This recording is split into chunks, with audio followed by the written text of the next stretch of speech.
আমার বিয়ের কথাবার্তা প্রায় চূড়ান্ত হয়ে যাবার পর দেনমোহরের অঙ্ক নিয়ে ঝামেলা হওয়াতে বিয়ে ভেঙে গিয়েছিল। বান্ধবীদের কারো কারো ক্ষেত্রে এরকম হতে শুনেছি, কিন্তু কল্পনায়ও ভাবিনি যে আমার ক্ষেত্রে একই ঘটনা ঘটতে পারে। এবার আমার পরিচয়টা দেওয়া যাক। আমি জাকিয়া, আর আমার সাথে যার বিয়ে হওয়ার কথা ছিল তার নাম হচ্ছে তানভীর। যাই হোক, আপাতত এতটুকুই জানেন, বাকিটা গল্প দেখলেই জানতে পারবেন। এবার গল্পে ফেরা যাক। সপ্তাহ দুয়েক আগে প্রথমবার দেখা হবার পর হতেই তানভীরের সাথে আমার মোবাইলে নিয়মিত কথা হতো। তাতে দুই পরিবারের কেউ বাধা দেয়নি, কিন্তু সম্পর্কটা ভাঙার আগে কেউ আমার মতামত জানার প্রয়োজনও বোধ করেনি। মোবাইলের অ্যাড্রেস বুক খুলে তানভীর নামটার দিকে তাকিয়ে আছি। আঙ্গুলের একটা চাপ দিলেই তানভীর নামটা অ্যাড্রেস বুক হতে মুছে যাবে। আসলে কি যাবে? প্রেমে পড়ার জন্য যথেষ্ট সময় হয়তো নয়, কিন্তু ভালো লাগার জন্য এতটুকুই যথেষ্ট ছিল। বিয়ের পর কোথায় বেড়াতে যাব সেই পরিকল্পনাও হয়ে গিয়েছিল।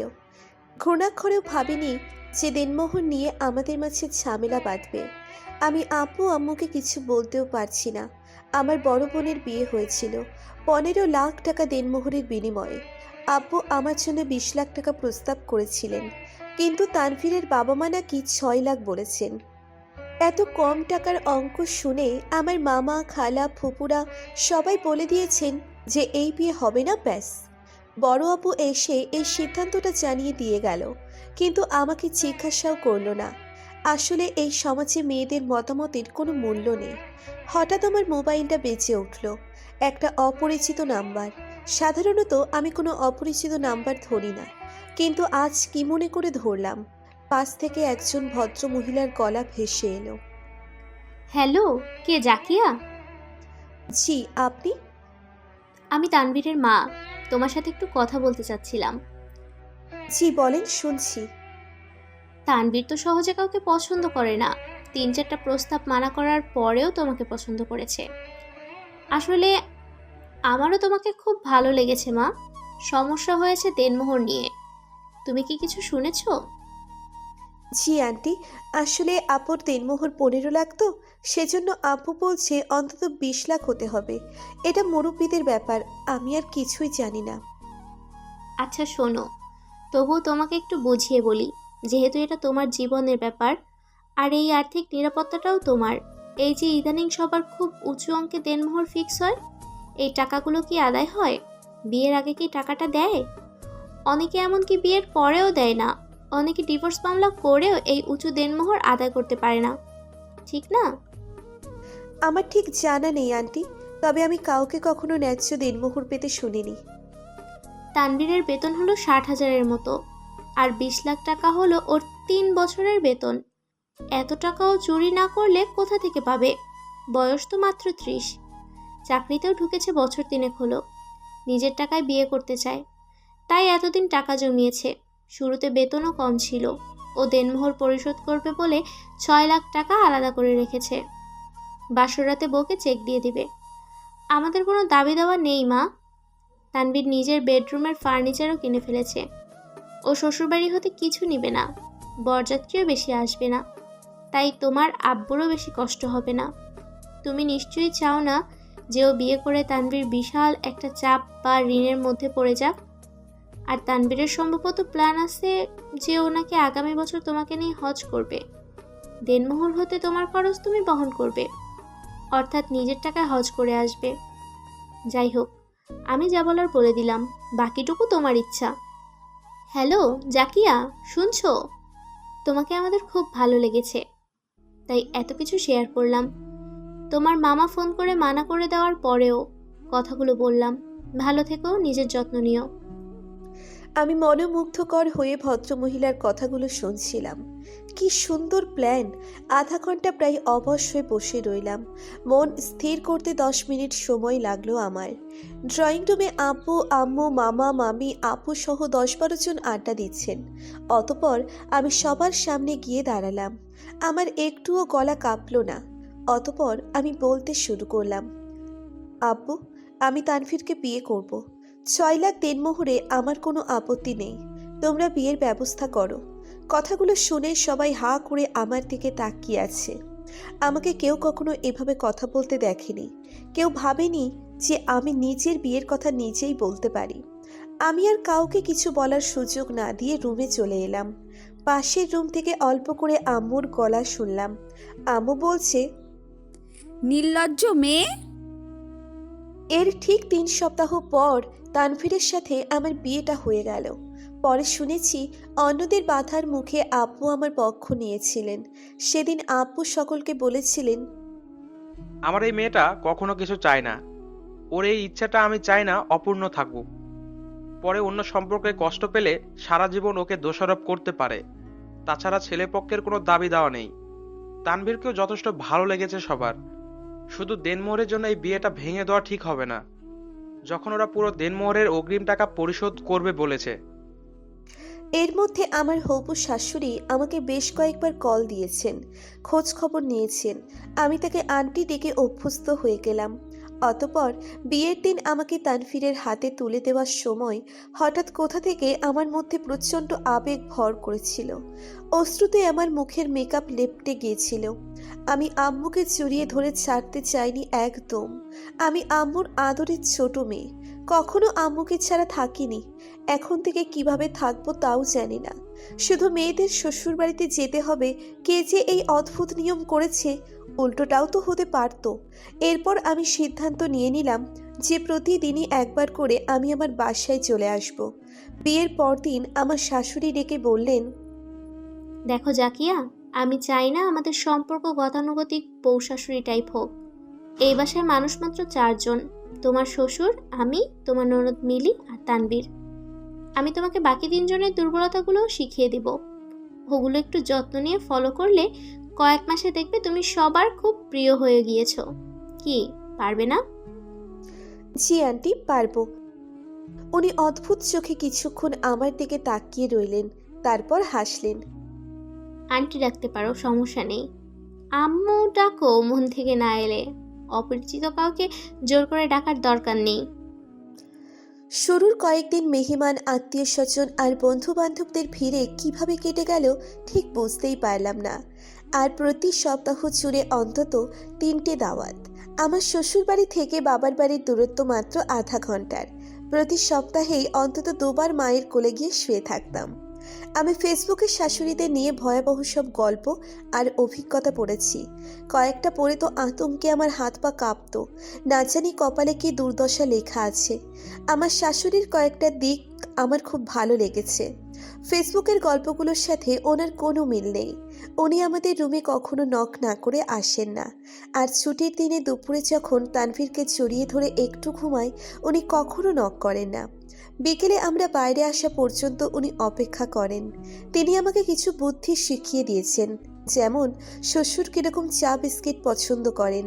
সকাল 10টার পর পত্রিকা পড়ার সময় মনোযোগ দিয়ে ওনার রাজনৈতিক অ্যানালিসিস শুনে কিভাবে মাথা নাড়তে হবে, বাধ্য ছাত্রীর মতো। মাথায় কাপড় দিয়ে সামনে গেলে আদর বেশি পাবো। মেয়ের জামা কাপড় স্ত্রী করে পরার অভ্যেস। ছুটির দিনে সকালে মশলা দিয়ে চা খেতে ভালোবাসে। পাশের মার্কেটে ফুড কোর্টে গিয়ে দই ফুচকা খাওয়া। প্রিয় আউটিং আর প্রিয় শপিং হলো পার্স কেনা ইত্যাদি। মিলির সংগ্রহে অন্তত 47টা পার্স আছে, বিভিন্ন রং আর ডিজাইনের। আর তানভীর নিজে অগোছালো হলেও চারপাশে সবকিছু গোছালো দেখতে ভালোবাসে। এই কাজটা এতদিন আমার শাশুড়ি করে এসেছেন। সপ্তাহে 2 দিন বন্ধুদের সাথে আড্ডা দেওয়া তানভীরের অভ্যেস। এই আড্ডা নিয়ে বিরক্ত করা কিংবা মানা করা যাবে না। নিচু হতে ছেড়ে দিলে ভিন্ন কথা। একদিন আমার শাশুড়ি আমাকে মাথা নাড়িয়ে বললেন, তানবীরের সিগারেট খাওয়া আমি ছাড়াতে পারিনি, তুমি দেখো পারো কি না। তবে শুরুতেই এটা নিয়ে ঝামেলা বাঁধিও না। সময় নিয়ে সম্পর্ক আরও মজবুত হলে তারপর বলো।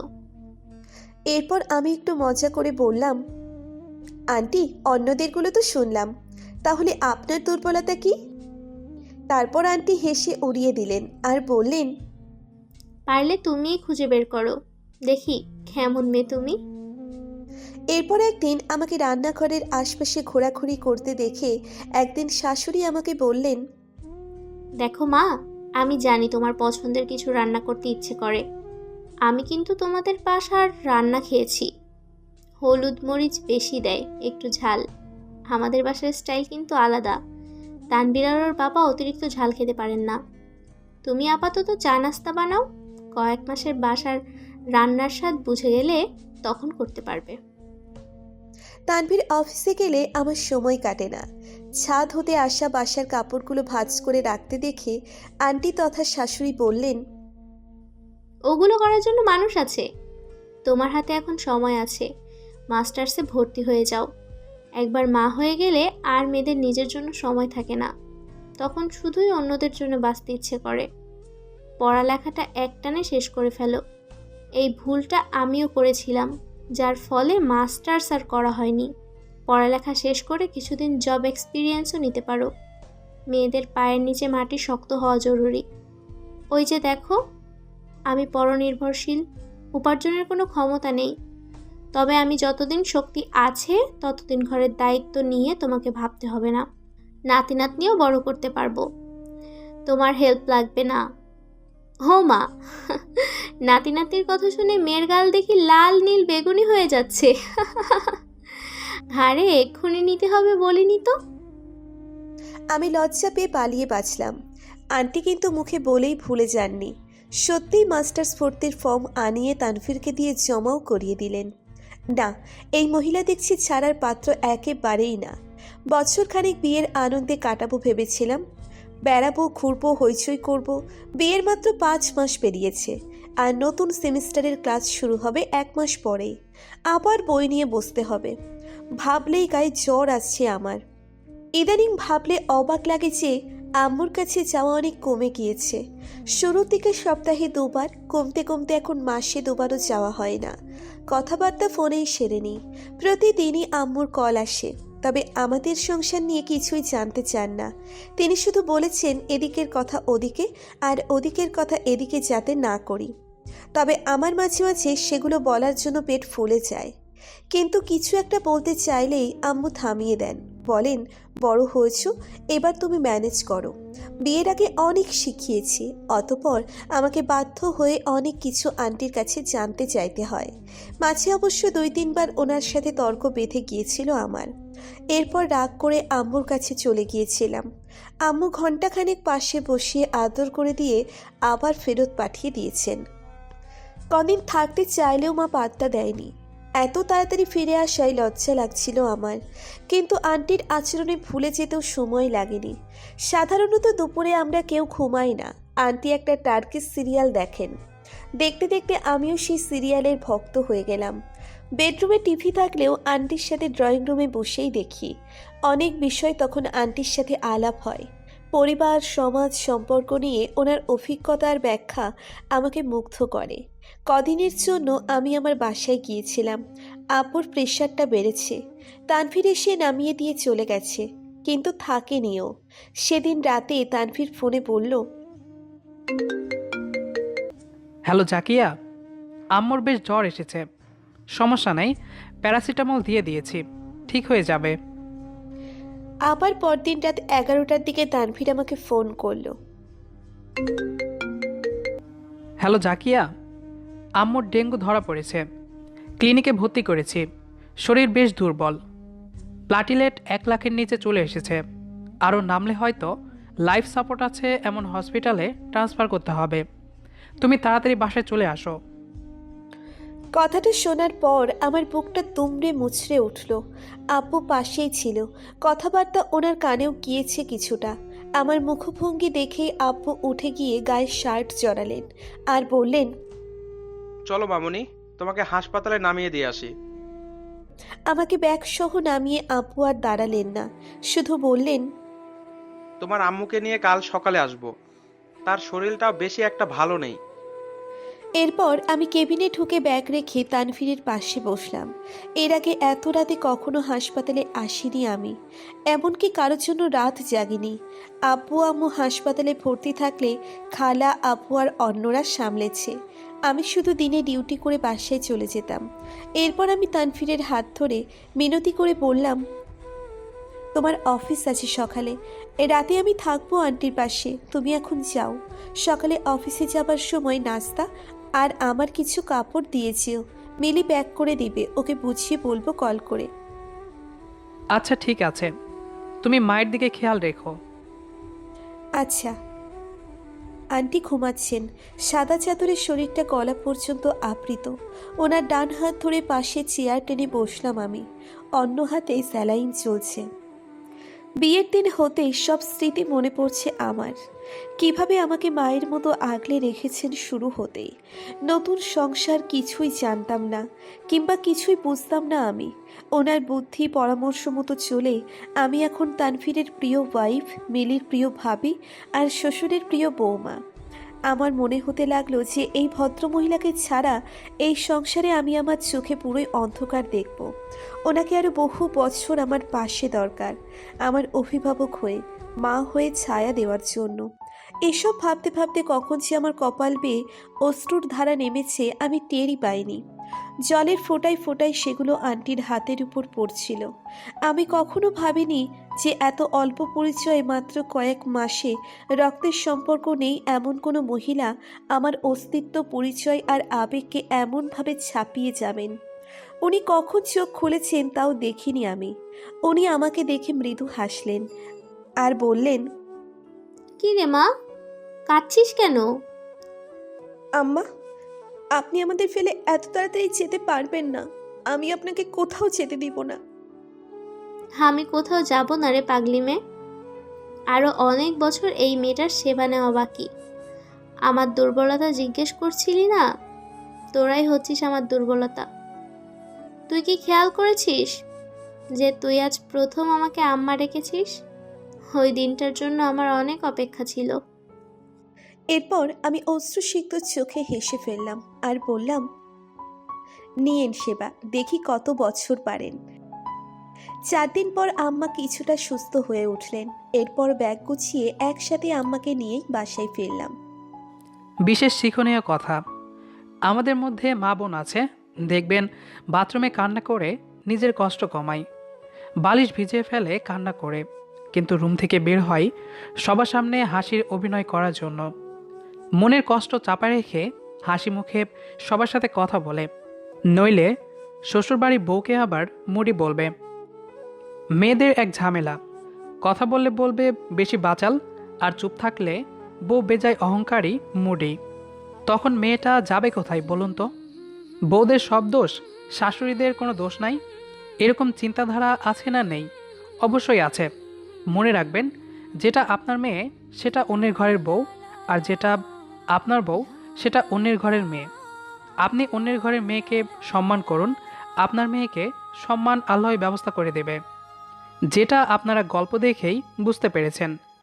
একটা কথা মনে রাখবেন, যেখানে আমরা বড় হয়েছি সেখানেই আমরা থাকি, কিন্তু প্রত্যেকটি মা বোনকে নিজের বাবার বাড়ি ছেড়ে অন্যের বাড়ি চলে আসতে হয়। ওনার বাবা মেয়েকে খাওয়াতে পারে না বলে আপনাকে দিয়েছে? না না, আপনার অন্ধকার ঘরকে আলোকিত করার জন্য সে তার ফুলটাকে আপনার ঘরে দিয়ে দিয়েছে। ওনারা বেতন চায় না, পারিশ্রমিক চায় না। স্ত্রীরা স্বামীর কাছ থেকে একটু মায়া চায়, একটু ভালোবাসা চায়। সারাদিন পরিশ্রম করা স্ত্রী যদি স্বামীর একবার মাথায় হাত বুলিয়ে দেয়, এই কারণে একজন স্ত্রী সারাদিনের কষ্ট ভুলে যেতে পারে। কাজের মেয়ে রাখলে 5-10 হাজার টাকা দেওয়া লাগে, কিন্তু আপনার স্ত্রী আপনার সব কাজ করে দিচ্ছে, কারণ আপনার স্ত্রী আপনাকে মহব্বত করে সেজন্য। তো ভিডিওটি আপনার কাছে কেমন লেগেছে সেটি অবশ্যই কমেন্ট করে জানাবেন। দেখা হবে আবারও নতুন কোনো গল্প নিয়ে, সেই পর্যন্ত আমাদের সাথেই থাকুন। ধন্যবাদ সবাইকে।